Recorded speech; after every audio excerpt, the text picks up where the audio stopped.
Hello everyone, welcome back to the channel. So today I'm going to tell you how to make your Facebook account private. If you want to make your Facebook account private, so you just need to follow these steps. First, open your Facebook app and here just select three dots in the top right corner of the screen. Just tap on it and after that just scroll down and look for settings and privacy.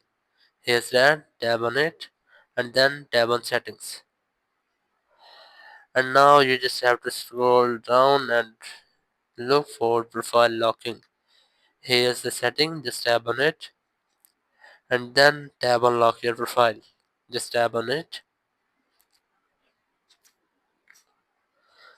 and after some moments you have successfully locked your profile.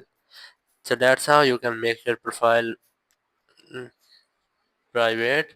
Thank you very much for watching the video. Until next video, bye bye.